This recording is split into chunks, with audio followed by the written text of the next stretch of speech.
John, yes, you come to me just as Tommy Burns is about to begin his final journey from St Mary's Church in the Calton area of Glasgow, the church where he came as a young man and as a Celtic player and later as a manager. It's not his own church, that's in the south side of Glasgow, but it's thought to have been all the more fitting to have the service here. Thousands, possibly 2,000 or 3,000 people here to say their farewells to a man who was clearly a Celtic legend.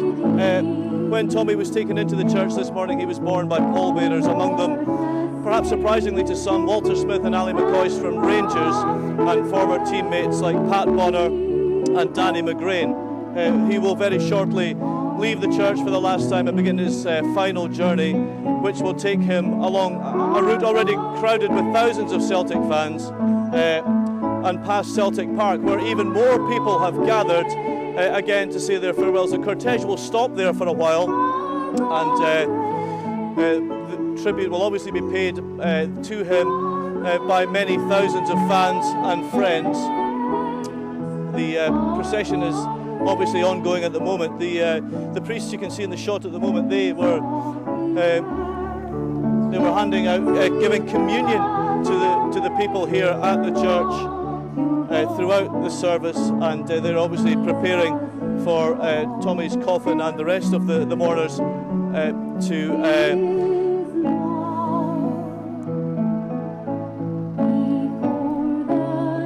Well, the coffin, you will see shortly, is about to leave the church, and I think in previous occasions we have seen and heard an outpouring of applause in previous events such as this, and I would have thought that it would be much the same today. Danny McGrain and Ali McCoist, and behind him Pat Bonner on this side of the coffin. Obviously a very, very sad moment for them. For McCoist, Tommy Burns was an opponent for many years, but also a fellow coach with Scotland. For Danny McGrain, of course, Tommy Burns was a teammate and a fellow coach at Celtic Park, and Pat Bonner, of course, was a teammate over many years too. Let's listen for a moment.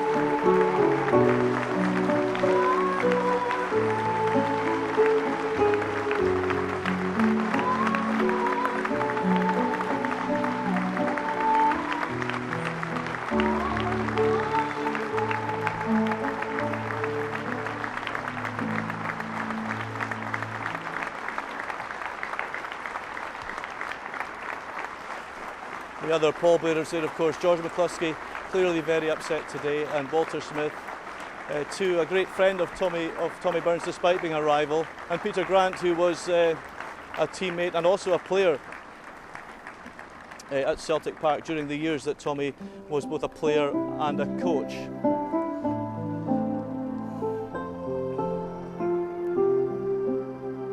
It's hard to gauge the crowds here, but I would have thought several thousand people are outside St Mary's. There are also many thousands of people lining the Gallowgate up there. The route will take the cortege along the Gallowgate, then down to Celtic Park.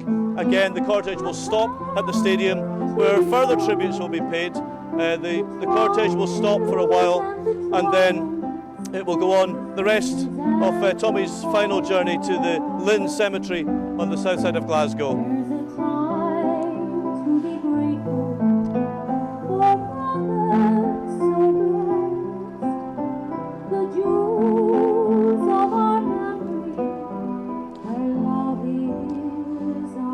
Well, that's Tommy's close immediate family paying their own special tributes to Tommy. We'll stay with this picture as Carlton says farewell to Tommy, and of course we'll have the very latest on this very poignant day for Tommy Burns and Celtic Football Club in Scotland tonight at 6.